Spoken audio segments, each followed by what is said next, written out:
There's a long goodbye, and it happens every day when some passerby invites your eye to come her way. Even as she smiles a quick hello, you let her go, you let the moment fly. Too late you turn your head, you know you said the long goodbye. Can you recognize? Oh, I could listen to the entirety of that. And fortunately for you out there, if you enjoy the melody, you'll be hearing it a lot today. And when you watch the movie The Long Goodbye, you hear it a lot. There are, I don't know, somewhere in the document I have here, there is information about the number of different versions of this John Williams melody with lyrics by Johnny Mercer that get played over the course of this L.A. noir movie. So here to talk about that and about the pleasures and perhaps perils of rewatching things, well, any private detective would be proud to have her tailing them. Raquel Benedict is the most dangerous woman in speculative fiction, the host of the Right Good podcast, RITE space GUD. He doesn't need a cat. He's got a girl. Gene Seymour is a writer, professional spectator, pop culture maven, and jazz geek. He's the mayor of jazz on the Colin McEnroe show. And Helder Mira, he still hasn't paid Dr. Varinger's bill. Helder Mira is multimedia producer at Trinity College, co-host of the So Pretentious podcast with Vivian Nabetta.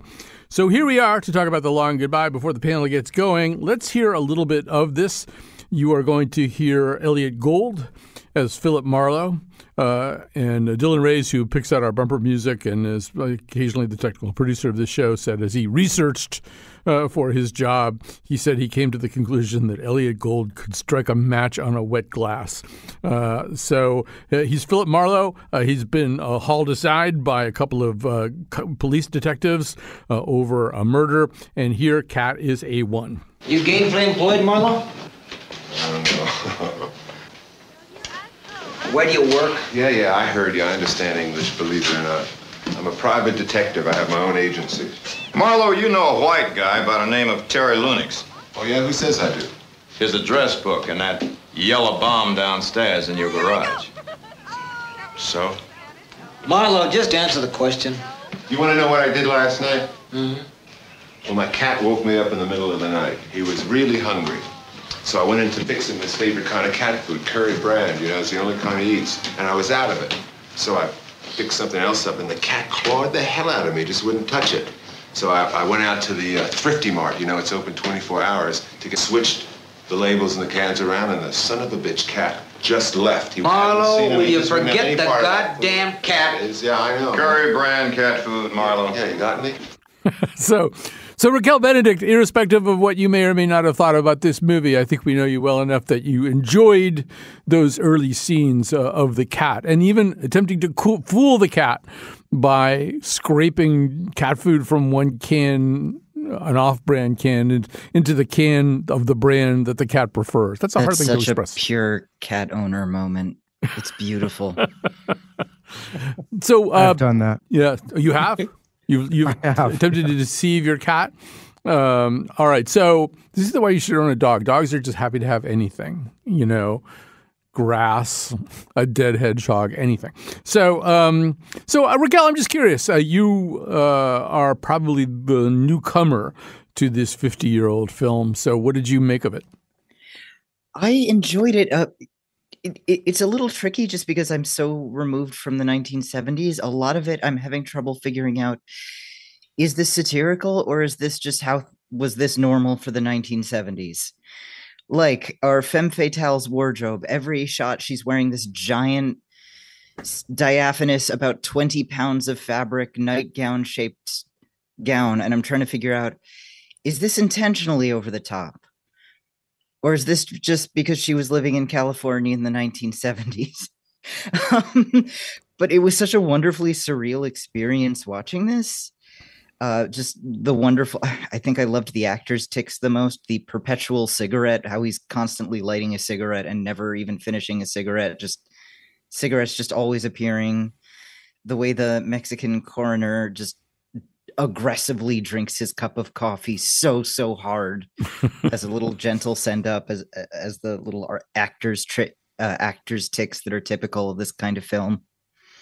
Right. So Mr. Mayor, Jane Seymour, I think she's hitting on a couple of things that are really critical to Altman. One of them is, if you look at Altman's oeuvre, and this is sort of in the early stages of it, this is obviously the man who made McCabe and Mrs. Miller and MASH and Nashville and a whole bunch of other movies. Don't forget Popeye. Oh, Popeye. Can we forget Popeye? I can't, but never mind. Okay.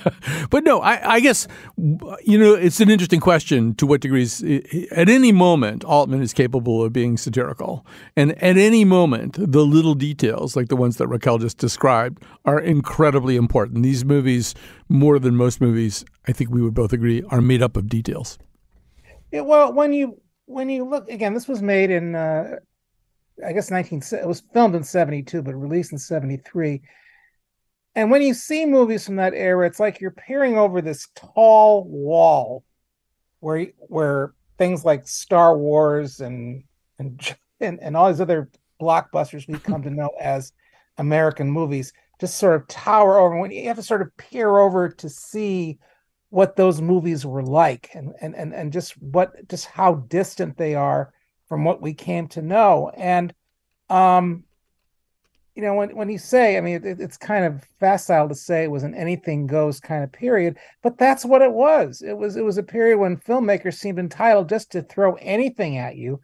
And Altman, and one of the reasons I revered Altman in those years was because his willingness to sort of let go and let loose came from a place that, because I am the mayor of jazz, I can say this, seemed to be making it up as it went along, while staying true to his own sense of story, the way a jazz musician stays close to the chord changes, even as he's inventing off the top. And so this is my own visceral reaction to it, and it remains my visceral reaction. But Raquel said that she wasn't sure whether to take it as a spoof. That's how a lot of people took it at the time. They didn't know what to make of it. They even had a movie ad drawn by a Mad Magazine artist, as a way of saying, what is this? Well, I guess it's supposed to be a spoof, so let's have a Mad Magazine guy. And you know something? Seeing it again after all these years, this is the first time I actually just took it for what it was, a spoof. A Blazing Saddles of the private eye genre, which, for whatever reason, I was misdirected from seeing the first time I saw it all those years ago. Helder, I feel like this could stay a somewhat open question. It's obviously a movie with a lot of comic notes to it, starting with the notes of the theme song, which are played by, there are more than 10 different versions of the song, and sometimes the mere pressing of a doorbell will cause the first 3 or 4 notes to come out. There's, I think, one unforgettable scene where a Mexican funerary band is playing it in this very sort of mournful dirge-like way. There's a security guard, or at least a guy in a booth to a private Malibu compound who does impersonations for absolutely no reason to people who pull up and need guidance or need to be told what to do. And Gould does this one. Elliott Gould as Marlowe does this wonderful thing where he's being tailed, and he says the guy behind me is a big Walter Brennan fan, and so the security guard goes, well, you dig, you get your car over there. This baffled hood who's been following Marlowe. So, Helder, I'm sorry for rambling, but I mean, that's an Altman trope right there, right? You're just going to ramble. And I mean, I'm agreeing with both of Raquel and Jean, just how, it's such a meta film. Altman does what he does best. He takes what you're expecting, Private Eye movie and an adaptation of a Chandler book, and just turns it on its head and kind of plays with the whole genre.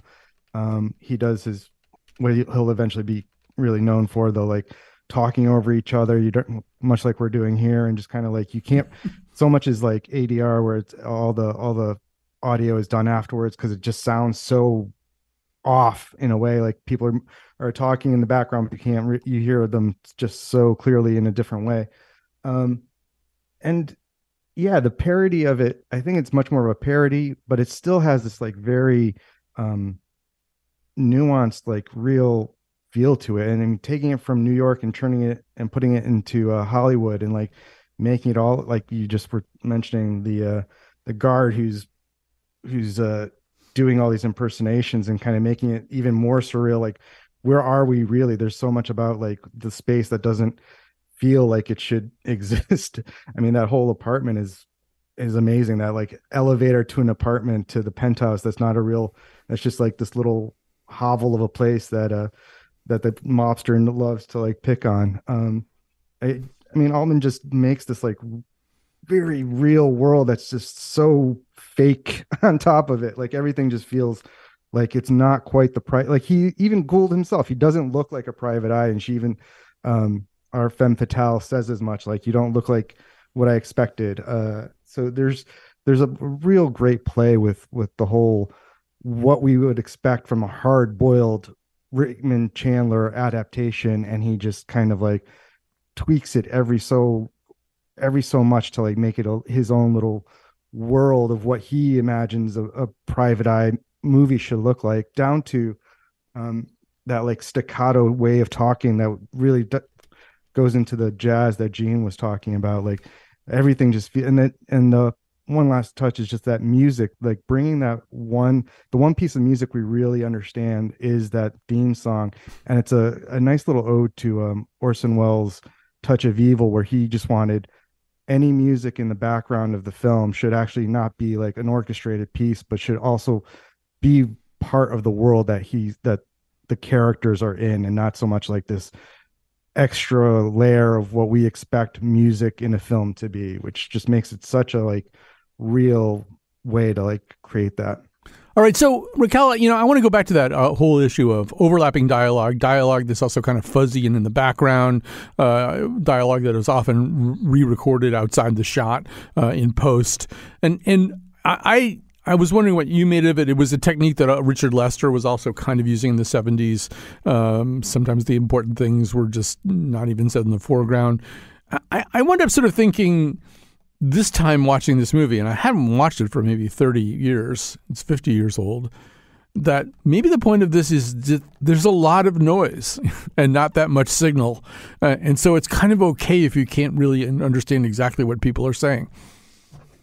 Yeah, I really thought that was just an intentional way to sort of make the viewer or confusing. I mean, this movie was, I think, kind of playing on the convoluted plot of The Big Sleep, and in fact was written by the same screenwriter as The Big Sleep, Leigh Brackett, who is a space opera queen, a huge sci-fi writer, funny enough.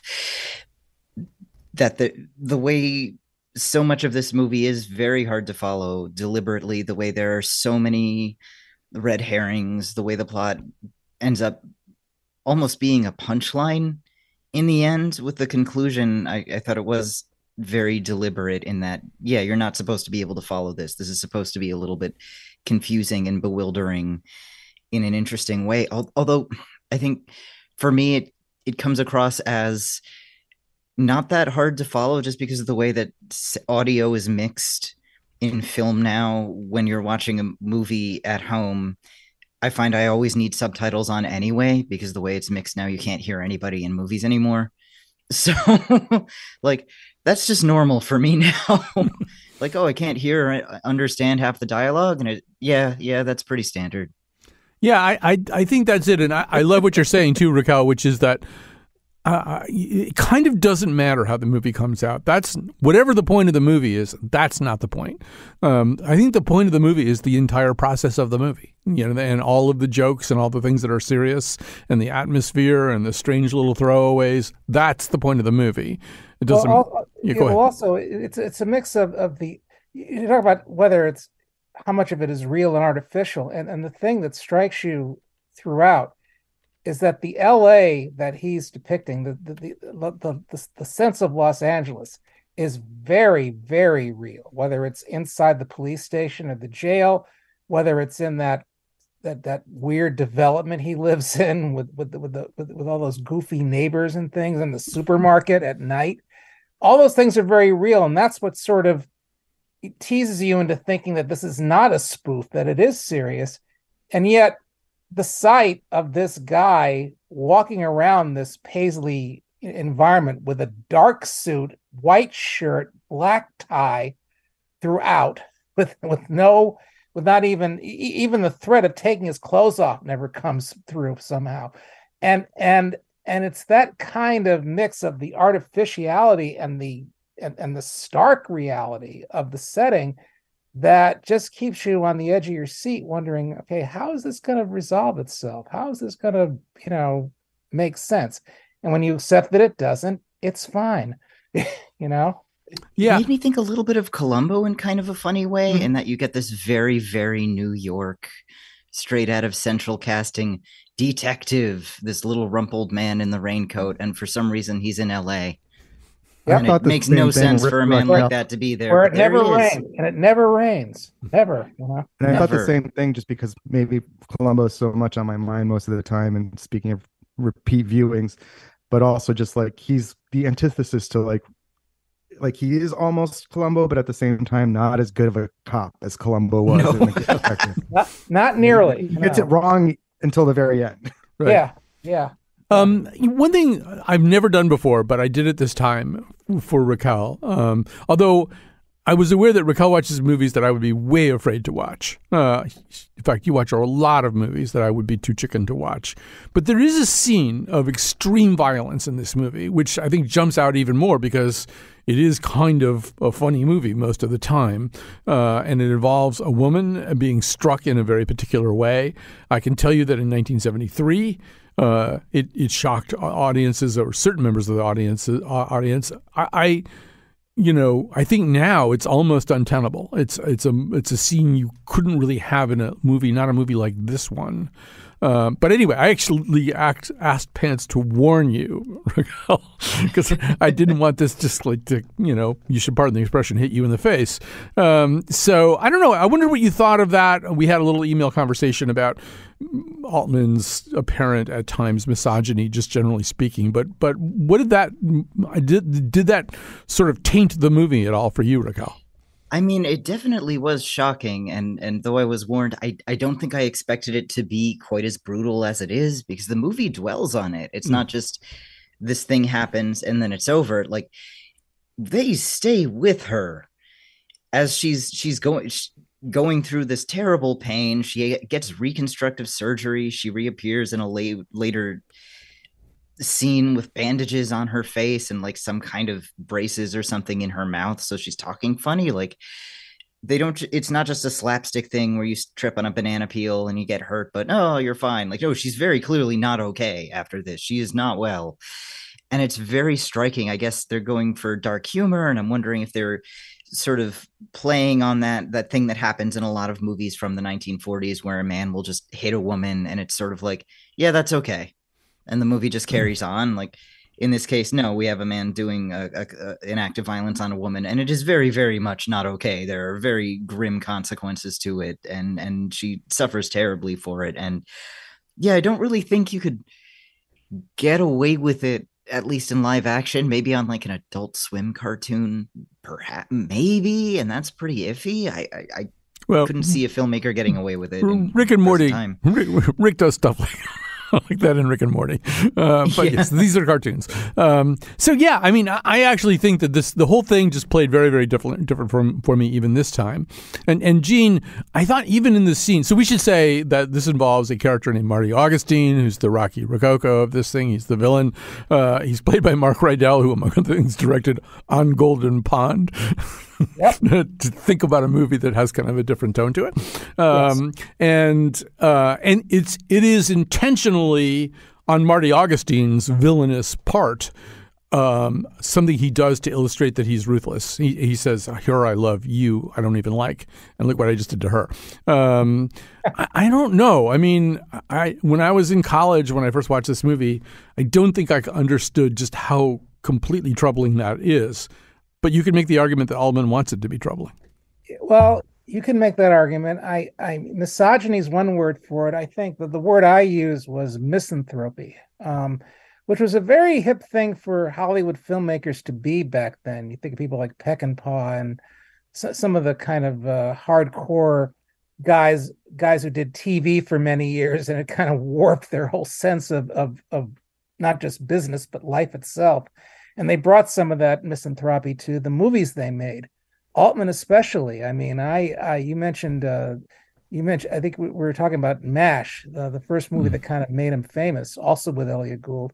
And when I saw it when I was a teenager, I kind of laughed at all the frat boy humor and some of the humiliation directed at the Sally Kellerman character. I saw it again like 10 years ago, and I wasn't laughing at all. I thought I was surprised at how I had changed in the interim in my attitude towards it.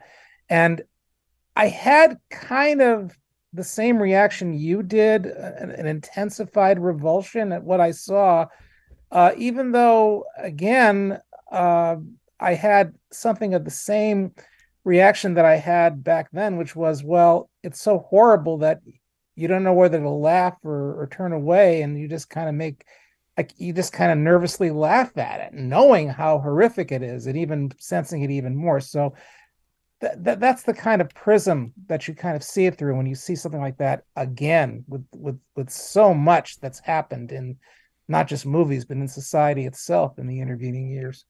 I do think it's worth noting that the screenplay was written by a woman when we're talking about that incident. So yes, it was. That for me, that does color my interpretation of it a little bit. If it had been a man doing it, it would be one thing, but it was written by a woman who wrote a lot of stories that featured very strong, like warrior women, usually on Mars or something. Right. So there you go. And a woman who was writing her penultimate screenplay, and the final one was a Star Wars movie, to go back to the Mira's initial reference point. So Helder, and I want maybe everybody to quickly talk about this. We're running a little low on time. I think the casting of this is really worth talking about. So Jim Bouton, a baseball pitcher, has, pretty significant role. Not a lot of screen time, but a pretty significant role in this. And then the rest of the cast, is, I don't know, like Sterling Hayden playing kind of a Sterling Hayden-y Hemingway kind of guy. Nina von Pallen, who you pointed out in the emails, and I'd had the same thought too, is probably more famous for her role in the Clifford Irving forgery scandal than she is for any acting that she ever did. Gould is a recognizable actor, and most of the rest of the cast is sort of either, and some of the people also, Altman just had some people. The guy who plays, I think his name is Harry, the hood who tails him around. That's like a guy who's just in a lot of Altman movies, and I think David that's Arkham. Yeah, exactly. Good call. So I just maybe say a little bit. This is an unconventional approach. Oh, and we forgot about Henry Gibson. Henry Gibson, he of Laugh-In, but other things as well, and he would also go on to do other Altman stuff. Arnold Schwarzenegger for A Cup of Coffee with no lines. So I don't know, Helder, say a little bit about how that either impresses or doesn't impress you.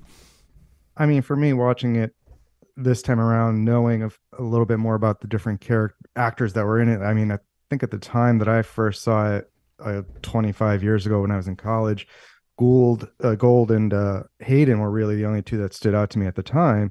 Now, and it's funny because I was a big fan of F for Fake at that time, which features Nina Van Pelten, due to her role with Clifford Irving, that I didn't actually associate the two at the time.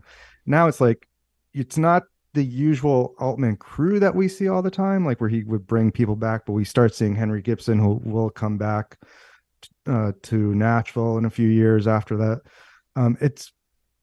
I just love watching how Altman takes a cast that's either like, you got a couple of people that are very recognizable, and then the rest are just these like weird characters in the background that we never hear about again, like a lot of those. But then there's Jack Riley at the piano, who would, famously go on to be in like Bob Newhart's show, and then is in like a character actor in all these other sitcoms and shows after that. Like, he's so recognizable then, but then all we had is like Sterling Hayden and Gould playing off of each other's, and Hayden, like you said, Hayden just playing himself as Ernest Hemingway, as a drunken lout about to end everything is great. Here's an interesting wrinkle to that.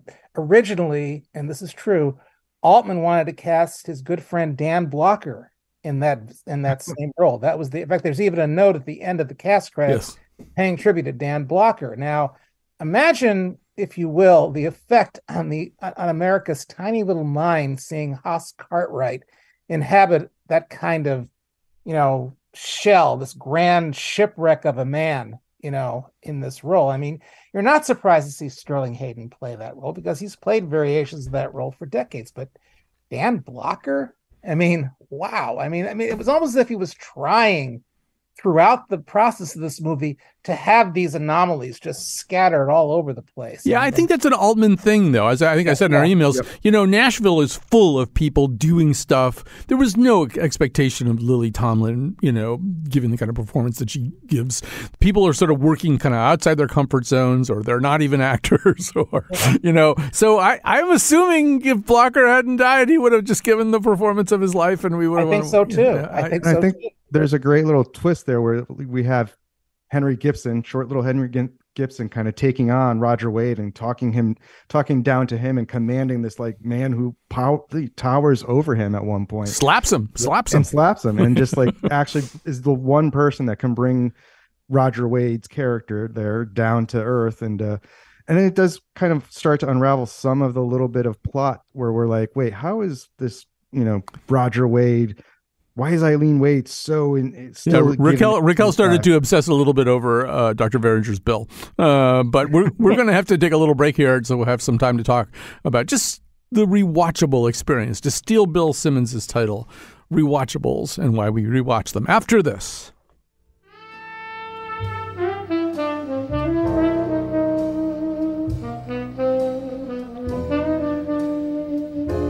There's a long goodbye, and it happens every day when some passerby invites your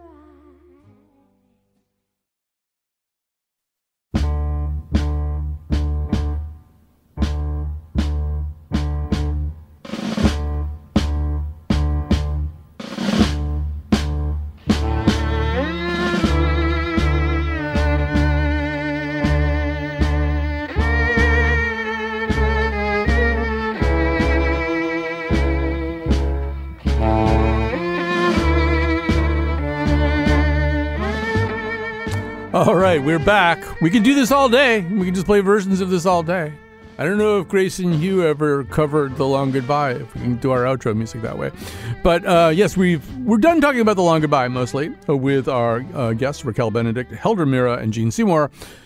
But I thought it might be interesting to spend the second half of our discussion time just talking about the idea. Bill Simmons and The Ringer, they do have a podcast called The Rewatchables, and they rewatch a movie and discuss it in light of any new aperçus that they've come up with, or just about the sheer joy of watching it. And I think it's something we all do. At least I assume it's something we all do. Although, Raquel, I feel like these days we live in such an incredible, just, avalanche of new content all the time. All the streaming services are just putting stuff out there. And you become aware also that somewhere buried inside Amazon Prime or Netflix are 20 movies that you really should have seen, meant to see, should probably finally see them. So, I don't know, talk a little bit about what your approach is about rewatching movies.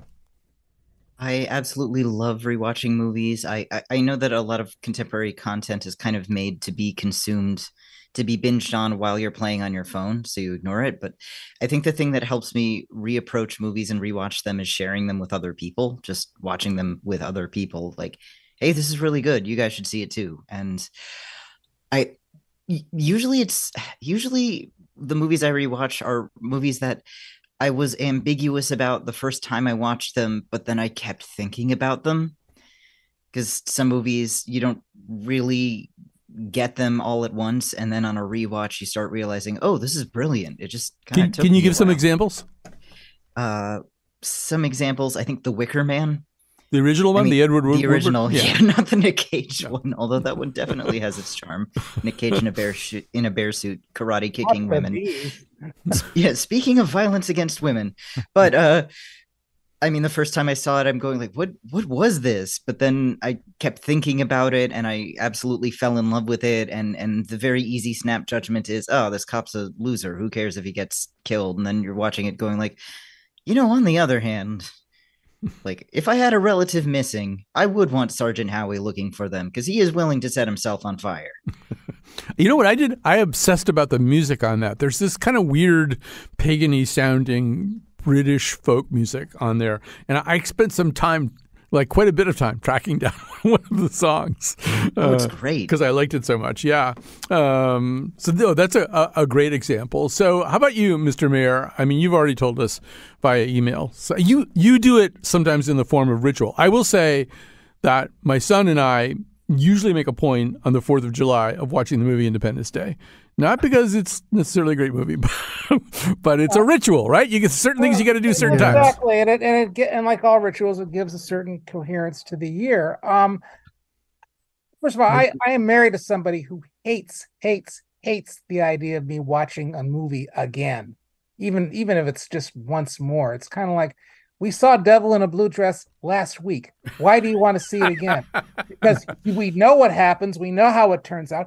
Yeah, but Mouse does something really weird. Yes, he does. Don, 2 words, Don Cheadle. That's why. But what I mentioned to you in the email was that every New Year's Eve, without fail, for at least the last couple of decades, I make it a point to watch Citizen Kane, which sounds like a very banal and corny choice, but let me tell you why I do it. First of all, first time I saw Citizen Kane, I was 15 years old on Channel 8 in New Haven. And I'd never seen it before, and I'd never seen anything like it before. And I was like, one of the things where I was like, my face was up at the screen staring at it because I wondered, what is this? And, people say, well, why do you watch it again? You know what happened? And I said, look, it should be apparent to anybody who knows anything about Citizen Kane now that the least important thing about that movie and why it's lasted so long is the plot, the storyline, and that damned rosebud trope. Nothing. That's not the point of it. The point of it is it gets you excited about the possibilities of what movies can do. And it's still, to this day, makes you realize, how did he get away with that? And the fact that somebody so young, so arrogant, so much of anything has the audacity to do something just because he can. I think it's a great way to start a new year, to be honest with you. I mean, and that's why I, without fail, watch it. And at least my wife allows me that. Let me just offer you a form of consolation, kind of reverse consolation, because you and I have had similar lives and similar careers, and we're often on deadline, or, Sunday isn't necessarily a day when we don't have anything to do, or, work. We have work to do. And so I live with the opposite kind of person who, if I'm walking by the room that she's in, she's sitting there going, Midnight Run is a really good movie. She's watching it, and I don't want to come in there, but I'm like halfway in, and I'm going, Charles Grodin is really, and Yaphet Kotto in that scene, Jesus, Dennis Farina. You don't want to live with a person like that, Mr. Mayor, because you will never get any work done. Different movie. I love Citizen Kane, Gene, but the Wells movies that I go back to a lot are F for Fake and Touch of Evil. I will sit through those two.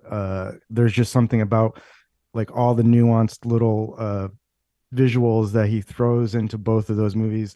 But there's so many movies I love to just go back to and watch it. And I think I mentioned it in my email response, which is some of it's about just it's comforting. It's comforting to go back to the story that I know, or these visuals, or much like what you just said about Colin, about actors that speak to you, that in dialogue that you hear, or even music. My big comfort movies right now are the Guardians of the Galaxy, the trilogy. I'm ready to go actually watch the third one more time in the theater before it leaves. Even though it just opened, I saw it opening weekend, and I need to go see it again. But this time I might actually watch 1, 2, and 3, 1, 2 first again at home, and then go watch it, because there's just something about the worlds that are created within movies that make us feel comfortable. Even if they're not comfortable movies, there's stuff that happens in these movies that might make us feel, pain or emotions that we don't want to feel. But there's something about knowing that that's coming and being able to get through that.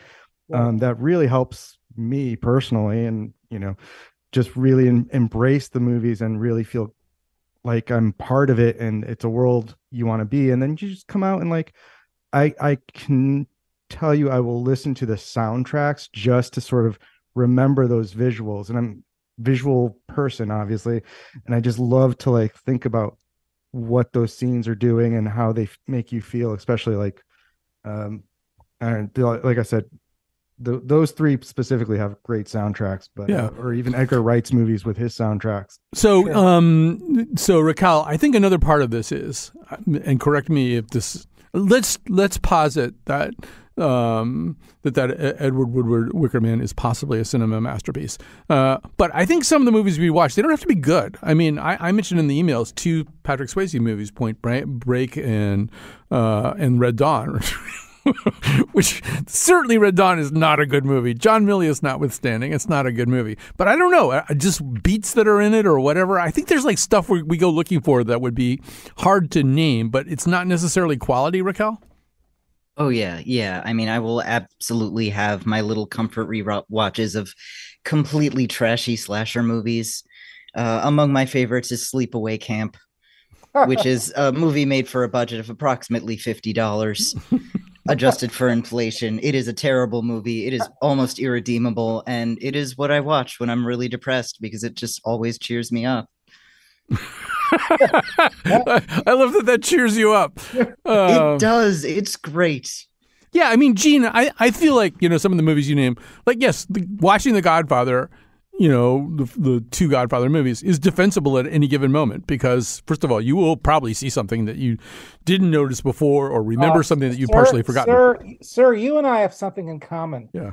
We have both annoyed people in our lives for watching Bad Santa and enjoying that and defending Bad Santa. You and I will defend Bad Santa with you guys. Yeah. Yes, I was thinking about Bad Santa today. I was thinking about Bad Santa today because of a different thing I was writing, and I was thinking about the line. I can't actually quote the Billy Bob Thornton line in full, but it's basically wish into one hand and poop into the other hand, and see which hand fills up first, which is but it's hard to defend that. But there's something to be said about letting it grow, letting something like that sort of grow inside of you that you can call upon just for the occasions of just resisting and fighting back at anything else that might even bring you down.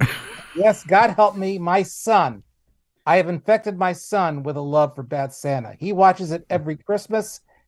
No, I've done my job. I've fulfilled my parental. So is your wife the person you annoyed about Bad Santa? Yeah, at first she's beginning to warm up. She's beginning to tolerate it at this point. So I have a name droppy story that I have to tell about this, which is I remember this. There was a period of time when Rebecca Lobo and I would often be seeing the same movies or reading some of the same books, and we would just email back and forth about them all the time.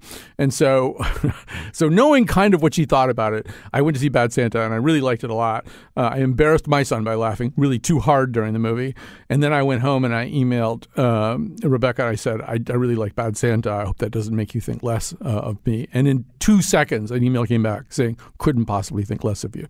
So I mean, she's very fast with this kind Sorry of thing. About that. But there's certain parts in life where as you've said, Raquel, you just have to stop saying you're sorry. Okay. This is what it is. Okay. This is a part of who we are. And that's the essence of the rewatchable, of the rewatchables that we cherish, that this is a part of what we have become. And I think it's precisely the fact that rewatching is except in certain circles diminished. That's why movies today suffer from that, because people think it's just a ride you go on and that's it. But it's not just a ride. There's stuff happening in each of those experiences that's tangible and real. And if movie making was attentive to that, we'd get better movies. I'd like to think. Yeah.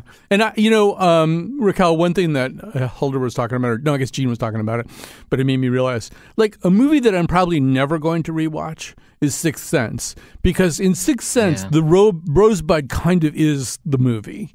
That's right. And once you know that, I'm not saying there aren't any little cool touches in it, Raquel, but I feel like a movie that's hyper dependent on a reveal is going to be less attractive to watch.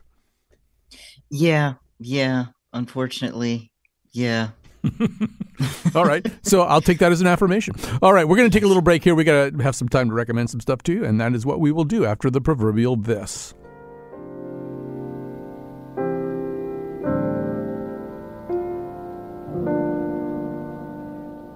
There's a long goodbye, and it happens every day when some passerby invites your eye to come his way,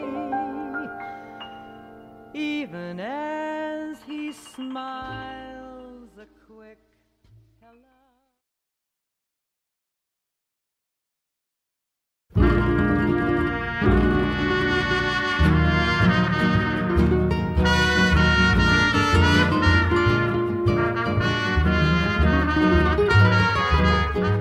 All right, time to make some recommendations, but first, time to thank the wonderful Kat Pastor. She's our technical producer, the person who's been playing versions of the same song all day long and has not complained once about it. Also, thanks to Dylan Reyes down there in Virginia, who's a man on a mission picking out Billboard music for us. It causes me to jumpstart my brain in a different way. And special thanks to Mr. McPants. Jonathan McPants is the producer of this episode and pretty much every Nose episode. Our wonderful panel today is Raquel Benedict, Helder Mira, and Gene Seymour. Raquel, why don't you go first? Are you going to recommend some scary, horrible movie made for $75? Absolutely, I am. I'm going to recommend two different scary, horrible things. One is a book. It's called Helpmeet, and it's by Canadian horror author Neben Ruthnam. It's about a woman taking care of her husband's very strange ailment. It takes place in the early 1900s, and it's a story of love and body horror. And the other thing that I'm going to recommend is a horror movie made for probably $55 instead. It actually has a decent budget behind it, called Nocebo. It came out about a year ago. And it's about a rich Irish lady who tries to girl boss her way back to health with the help of a Filipino caregiver who is slightly more than she seems to be. It's quite good. All right. And the first one is called Helpmeet? Helpmeet. All right. All right. Well, and Helder Mira, what are you going to recommend to us? So bouncing off of a Long Goodbye, I'm going to recommend the graphic novel Hawkeye, L.A. Woman by Matt Fraction and Annie Wu, which takes the Kate Bishop Hawkeye, which is the younger of the new Hawkeye superheroes, moves her to L.A., where she inevitably or somehow runs into a version of Elliott Gould's Philip Marlowe, which is kind of fun. They even Annie Wu illustrates him just like they even meet in the cat food aisle of the shop that they're in. So it's a really wonderful take on that. It's not so much about that. It's about other things that happen into her world. And then on streaming, I would recommend two things, which is Jury Duty. If you haven't seen that, it's a great faux documentary that's out there on Freevee, I think. Yep. And the new season of Documentary Now is out on Netflix, and the first two episodes were tailor-made for me. They're Alex Bono and John Mulaney wrote a really great piece about spoofing Burden of Dreams about Werner Herzog's trials trying to make Fitzcarraldo. This is about another German filmmaker, wonderfully portrayed by Alexander Skarsgård as his. I can't wait. All right. Great. So yeah, Documentary Now. By the way, we're going to do Jury Duty, I think maybe next week. Very soon, we're going to do Jury Duty on the Nose. All right. So Gene Seymour, what are you going to recommend, Mr. Mayor? The mayor will try to be as brief as possible. Once again, the Jazz Journalists Association of America announced their annual awards this year. I shall not give you all of them, but I'm going to recommend two of the award-winning thingies. For Best Historic Album, for instance, there's this quite revelatory two album set of Ahmad Jamal, who, as most of you know, passed away last month at 92. It's called Emerald City Nights, and it's a collection of live shows that he did in the mid-'60s at the Seattle Jazz Club called the Penthouse. And, you think you know, if you know Ahmad Jamal from the album that he made in Chicago with Ponciana on it, it's got a lot of that, but it has things that he does with the piano trio that are really astonishing and that weren't really known at the time. So that's an example of an old recording that gives you all this new stuff to think about. And the other award winner I'm going to mention is kind of a self-promotion. It's a collection of interviews called Ain't But a Few of Us. Black Music Writers Tell Their Story. It was edited by Willard Jenkins, who's a Washington, D.C. based disc jockey and jazz critic himself. And he interviewed a bunch of us Black music writers who've dealt with jazz over a period of like 10 years. Not just me, yes, but people like Greg Tate, who some of you may know of, and others. And he also has he also has included essays about jazz written by musicians, including one by, wait for it, Wayne Shorter. So this is a book. This is a book we're talking about. This is a book, yes. It's called Ain't But a Few of Us. It's not just a contribution to jazz literature, but it's also a contribution to American letters because it unearths a part of, criticism, history of criticism, of American criticism, that up to now has been kind of buried or taken for granted. And I'd say that even if I wasn't in it. So those are the two things I'm looking at. It sounds great. So I'll do just a very quick, and once again, kind of a name-droppy thing too. So every year for many years, we would take this show up to the Berkshire International Film Festival in Great Barrington. We would do a live show from the festival, and kind of just people would pop by, and we would just chat and stuff. And so one year, Jim Bouton was there for the Battered Bastards of Baseball, and in which he doesn't play that big a role, but he's a big selling point for the movie. That's what I'm going to endorse, the Battered Bastards of Baseball. It's more about Kurt Russell and especially his incredibly colorful father, Bing. It is the ultimate Island of Misfit Toys sports story come true. You don't have to know anything about baseball or even like baseball to love this movie. I have proved this several times by showing it to people who fell into the category of not knowing anything about or caring anything about baseball, and they were just dizzy with enjoyment from this. So I'm going to recommend it. It is on an obscure streaming platform called Netflix. I think they still have it. And really, if you need to change your mood, you're like in a bad mood, you're scared, you're worried, something like that, I can almost guarantee you. And it's a true story that just shouldn't possibly be true. Anyway, thanks very much to this amazing panel. Thanks to Raquel Benedict, Heldra Mira, and Gene Seymour. Thanks to everybody else. Thanks to Kat Pastor and Mr. McPants. And we are going to say bye-bye.